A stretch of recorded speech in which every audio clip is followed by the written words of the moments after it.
Halo, selamat pagi kawan-kawan. Good morning everyone. Kembali lagi di konten monolog. Semoga pertama-tama gue mau mengucapkan semoga kawan-kawan dalam keadaan sehat selalu dan dimudahkan segala aktivitas hariannya dan juga dilancarkan rezekinya. Ya, seperti biasa, gue hari ini ingin mencoba berbagi di chapter ke-39 dan chapter ke-40 di 40 Laws of Power. Di chapter 39 judulnya aduk-aduk air untuk menangkap ikan. Jadi secara garis besar sih memang di sini dia cerita tentang untuk memancing amarah emosional seseorang.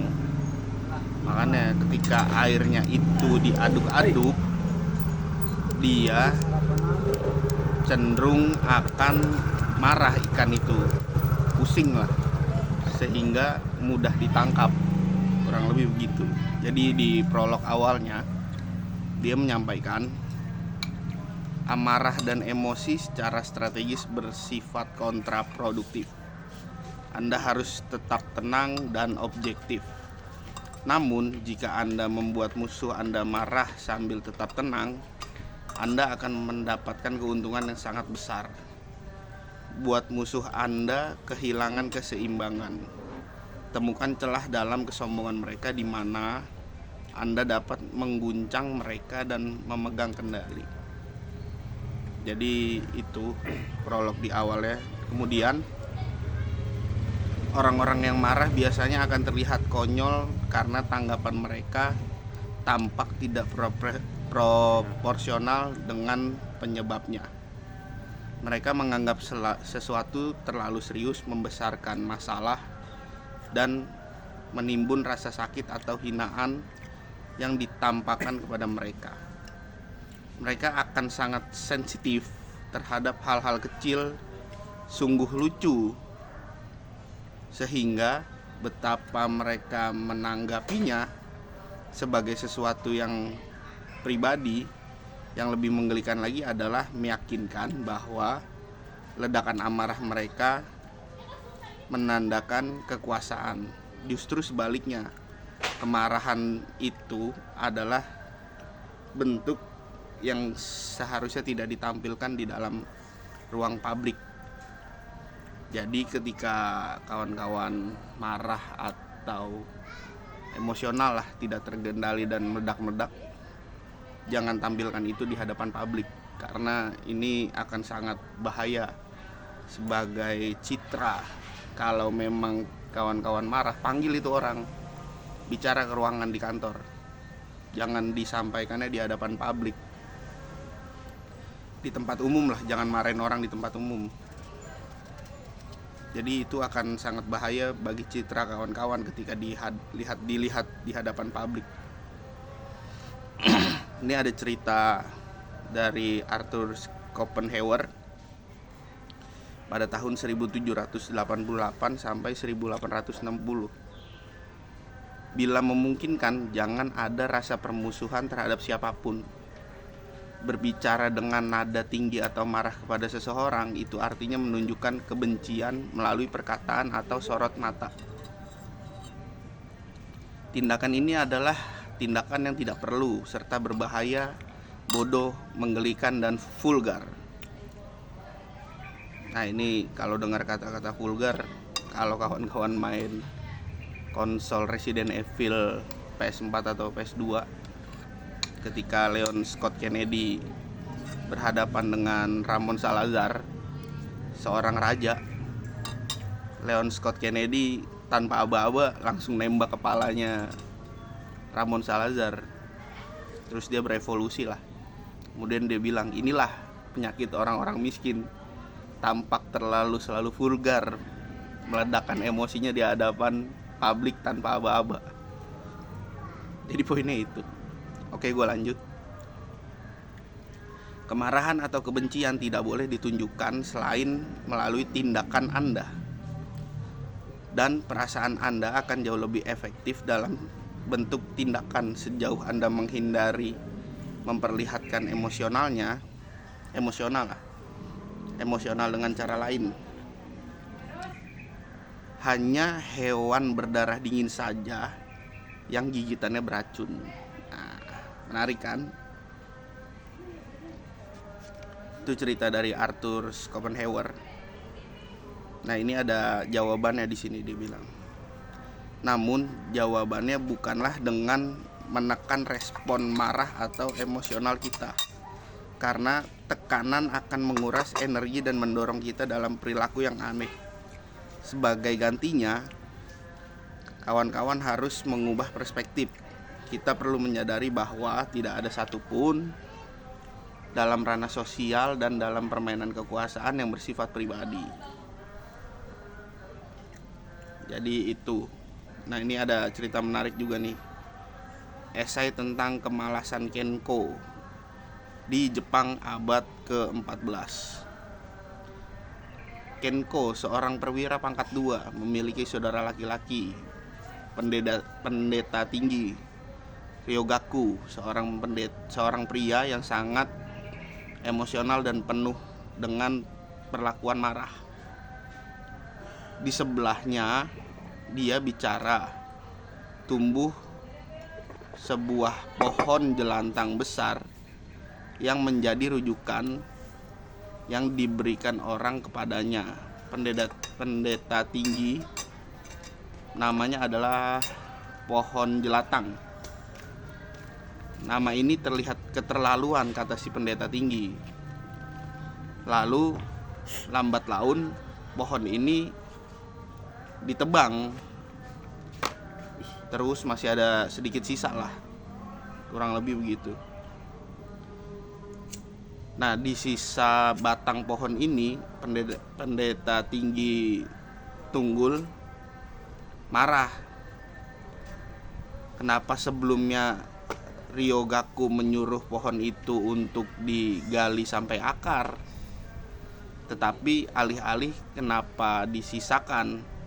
Sekarang sudah terlambat untuk mengambil atau mencabut akarnya, karena itu akan sangat sulit. Jadi ketika kawan-kawan sudah memotong pohon setengah atau mungkin ya hampir habis lah, kemudian berupaya untuk mencabut akarnya, itu akan sulit itu. Jadi poinnya di sini, ketika kawan-kawan dalam kondisi emosional penuh, jangan pernah menunjukkan sifat arogansi lah atau barbar di hadapan publik, karena itu akan menjatuhkan citra kawan-kawan. Sudah sejak lama, bahkan melibatkan puluhan luka yang sudah ada sebelumnya, dan sebenarnya tidak perlu repot-repot dipahami. Alih-alih melihatnya sebagai dendam pribadi, pandanglah ledakan emosi sebagai gerakan kekuasaan yang terselubung untuk mengendalikan atau menghukum Anda secara diam-diam dalam bentuk perasaan sakit hati dan kemarahan. Ini ada cerita menarik. Ini di abad berapa ini ceritanya, gue lupa nih. Tunggu. Ya, kurang lebih cerita ini perang 3 kerajaan, dinasti kingdom lah, di Tiongkok pada waktu itu. Cuma gue lupa nih nama sebelum Tiongkok itu apa. Dia cerita ini di abad ke-3 Masehi. Dia cerita tentang Komandan Cao Cao. Penasihat Komandan Cao Cao menemukan bahwa jenderalnya banyak berkomplot dan bersekongkol dengan musuh, sehingga mereka mendesak dan menangkap serta harus mengeksekusi mereka yang berkomplot dan bersekongkol dengan musuh. Sebagai gantinya, dia memerintahkan dokumen-dokumen itu dibakar dan masalah tersebut dilupakan. Pada saat kritis dalam pertempuran ini, kemarahan atau tuntutan keadilan akan berdampak buruk terhadapnya. Tindakan yang penuh amarah akan menarik perhatian pada ketidaksetiaan para jenderal yang pada gilirannya merusak moral pasukan dan kekuasaan. Keadilan bisa menunggu, dia akan menangani para jenderal pada waktunya nanti. Cao Cao tetap tenang dan mengambil keputusan yang tepat. Jadi jangan mengambil pilihan lah di saat kawan-kawan penuh dengan emosi atau keadaan moodnya kurang baik, karena ini pilihannya kurang lebih sangat tidak rasional. Tenangkan pikiran kawan-kawan lah pokoknya di sini ketika mengambil sebuah keputusan yang sangat penting ataupun keputusan yang sangat berpengaruh di hidup kawan-kawan. Ini di epilog terakhir, ini akan membakar sumbunya. Ketika mereka mempermalukan diri gara-gara amarah, Anda akan memperoleh sejumlah kemenangan. Salah satunya adalah bahwa menghadapi sifat kekanak-kanakan mereka, Anda tetap menjaga martabat serta ketenangan. Menarik bukan? Cerita di chapter 39. Dia menggambarkan ikhtisar lah ini. Dia menggambarkan sebuah kolam ikan, di mana yang airnya jernih dan tenang, ikan-ikan akan berada jauh di dasar atau permukaan air. Untuk menangkap ikan, dia cerita di sini, aduk-aduk airnya biar ikannya pusing dan marah. Ketika ikannya pusing dan marah, dia akan bergerak ke atas, menghampiri tangan teman-teman yang mengaduk, kemudian menggigit dan mendekat, seperti halnya kail yang baru diberi umpan. Nah, jadi itu. Ini pandangan terakhir dari Sun Tzu, abad ke-4 sebelum Masehi. Jika lawan Anda mudah marah, cobalah membuatnya kesal. Jika dia arogan, cobalah untuk mendorong egoismenya. Orang yang piawai memanas-manasi musuhnya melakukan dengan menciptakan situasi dengan tindakan musuh. Dia membujuk musuh dengan sesuatu yang pasti akan diambil ya. Dia menjaga musuh tetap bergerak dengan memberikan umpan, kemudian menyerangnya dengan pasukan-pasukan pilihan atau eksklusif lah. Itu pandangan dari Sun Tzu pada abad ke-4 sebelum Masehi. Kemudian di chapter ke-40, nih chapter 40 juga gak kalah menarik. Dia bicara jauhi makan siang gratis. Bahwa dia cerita di sini sebetulnya motif orang itu akan sangat banyak sekali ketika memberikan makan siang gratis. Sebetulnya tidak gratis di situ. Ada hal yang harus dibayar kawan-kawan ketika kawan-kawan diberikan makan siang gratis. Ini di prolog awalnya nih, gue bacain nih. Sesuatu yang ditawarkan secara diam-diam dan cuma-cuma itu sangat berbahaya. Biasanya melibatkan muslihat atau kewajiban tersembunyi. Apa yang berharga layak untuk dibayar. Dengan membayar sesuai keinginan Anda terhindar dari rasa hutang budi, rasa bersalah, dan penipuan. Seringkali juga bijaksana untuk membayar dengan harga penuh. Jika Anda memiliki jalan pintas dalam keunggulan, jangan kikir dengan uang Anda dan jaga agar uang Anda tetap beredar. Karena kemurahan hati adalah tanda magnet kekuasaan. Jadi sebetulnya di narasi terakhirnya itu dia menyampaikan, ya kawan-kawan tahu harus mengeluarkan uang kawan-kawan ke siapa. Dengan catatan di narasi terakhirnya, jagaan uang Anda tetap beredar. Jadi itu memunculkan kesetiaan lah pada pengikutnya. Jangan membuang uang secara cuma-cuma. Kemudian ada cerita dari si Kikir dari fabel Aesop abad ke-6. Seorang kikir untuk memastikan harta bendanya, menjual semua kepemilikannya, mengubah jadi sebongkah emas besar yang dia sembunyikan di dalam lubang tanah, yang terus ia kunjungi dan periksa. Hal ini membangkitkan keingintahuan salah satu pekerjaannya, yang karena curiga ada harta karun di dalam tanah itu. Ketika majikannya pergi membelakangi, dia mencuri emas di dalam tumpukan tanah atau lubang tanah itulah. Namun tetangganya melihat dalam kesedihan luar biasa dan mengetahui penyebabnya. Jangan khawatir, ambillah sebuah batu dan letakkan di tempat yang sama, dan anggaplah itu sebagai sebongkah emasmu, karena berhubungan kau tidak pernah bermaksud menggunakan emas itu. Alih-alih siapa tahu batu itu sama nilainya dengan bongkahan emas dan sewaktu-waktu akan mengalami perubahan. Cerita dari fabel Aesop. Nah, ini di chapter ke-40 ini bicara soal uang dan kekuasaan.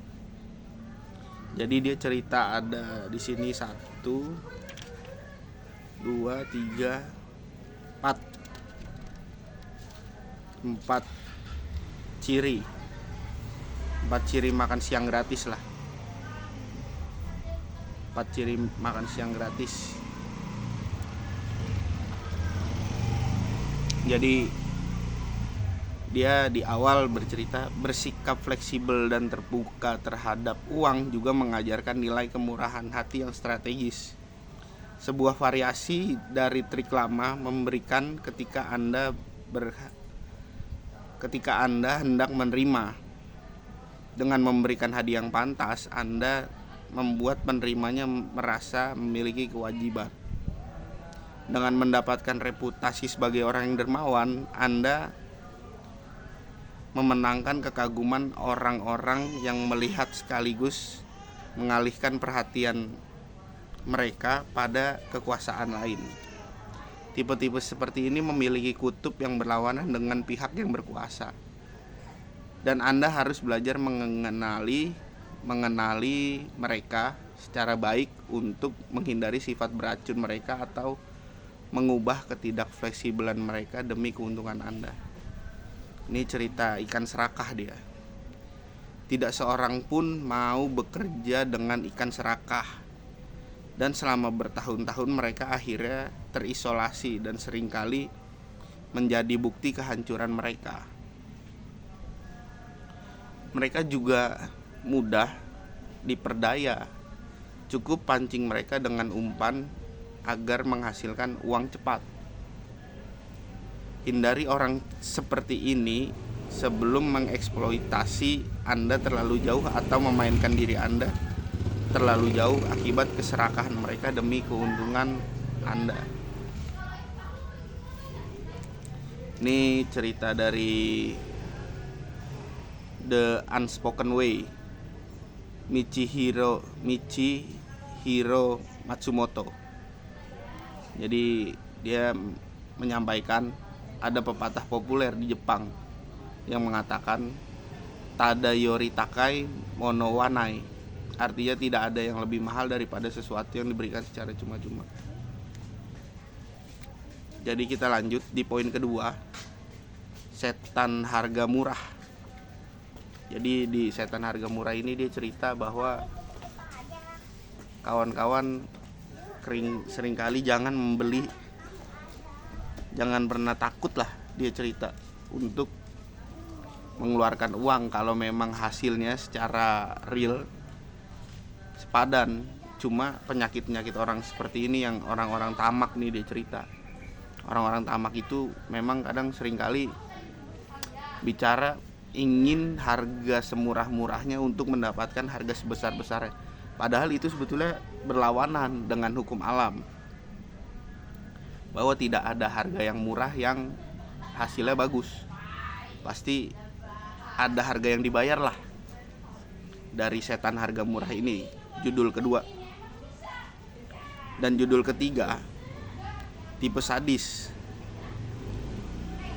Orang sadis tampaknya berpikir bahwa membayar sesuatu barang memberikan mereka hak penuh untuk menyiksa dan menganiaya penjualnya. Mereka tidak memahami unsur ningrat dalam uang. Jika Anda kurang beruntung untuk terlibat dengan tipe orang seperti ini, menerima kerugian finansial mungkin lebih baik dalam jangka panjang daripada terlibat permainan kekuasaan yang mereka miliki secara destruktif.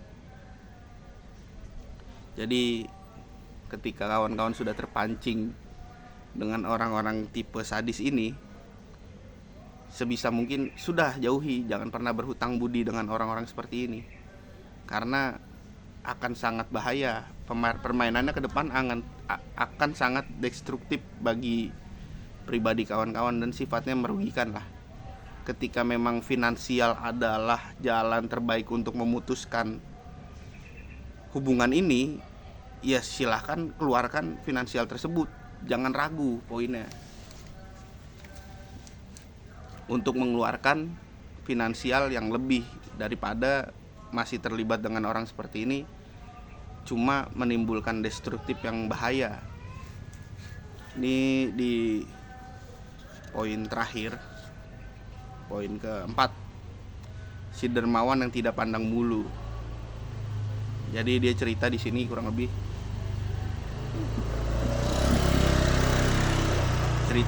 si dermawan ini dia haus akan validasi sebetulnya. Jadi dia banyak melakukan saweran lah di hadapan publik untuk dicintai dan dianggap dermawan oleh masyarakat banyak atau di ruang publik lah.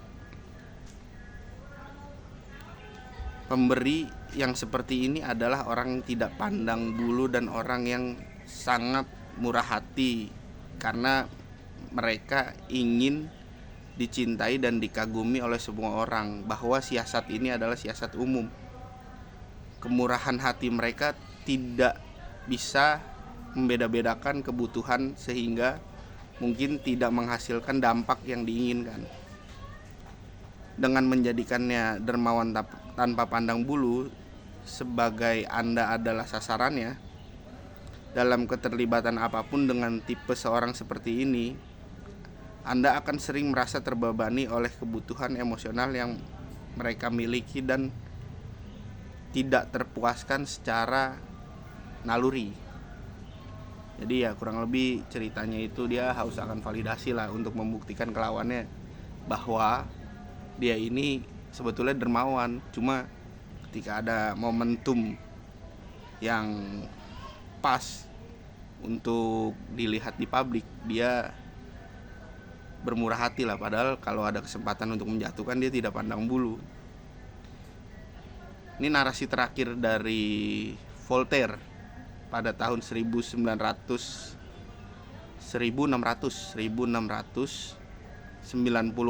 sampai 1778. Jika Machiavelli memiliki seorang murid atau seorang pangeran, hal pertama yang dia rekomendasikan kepadanya adalah menulis tentang buku yang menentang Machiavellisme. Itu dari Voltaire. Kemudian di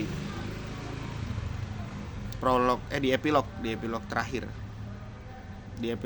dia jadi menggambarkan sebuah sungai lah. Sungai ini aliran airnya dibendung dan dipampet, terlalu irit. Cuma kawan-kawan ternyata dengan kekayaan resort seperti ini tidak bisa mengelolanya, sehingga ekosistem di dalamnya itu menjadi busuk. Cara termudah adalah ya rugi aja sebentar, bahwa bendungannya itu dibuka sehingga airnya mengalir deras dan berganti dengan ekosistem baru teman-teman pampat lagi. Cuma kan biasanya di sini ya jarang orang sadar bahwa ekosistemnya sudah tidak baik-baik saja dan tidak sehat, jadi ditahan terus. Jadi dia cerita di sini, hancurkan bendungan tersebut dan buat air mengalir dengan deras, dan air akan menghasilkan kelimpahan kekayaan yang baru serta kekuasaan dalam lingkaran yang lebih besar. Sungai harus meluap secara berkala agar hal-hal baik dapat berkembang. Jadi itu, ini dari epilog terakhirnya nih. Orang yang kikir tidak dapat menaklukkan wilayah manapun dalam ruang lingkup kekuasaan karena dia tidak mempunyai banyak teman yang bisa diajak bekerja sama. Barang siapa yang ingin mempunyai sahabat, janganlah mencintai harta benda. Dapatkan sahabat melalui pemberian yang adil. Ketika seperti halnya batu magnet, secara halus akan menarik besi-besi di sekitarnya sendiri. Jadi kawan-kawan bicara di sini, jadikanlah pusat magnet sebetulnya. Bahwa besi-besi itu sebetulnya akan menyamperi atau menghampiri kawan-kawan ketika kawan-kawan bertemu dengan lawan yang pas lah. Cerita ini dilansir dari The Romance of the Rose, Will Lamune du Loris, sekitar 1200 sampai 1238. Jadi mungkin itu cerita-cerita dari 40 Laws of Power yang bisa gue sampaikan ke kawan-kawan. Jadi nantikan obrolan-obrolan lainnya lah di 40 Laws of Power dengan tema-tema yang menarik.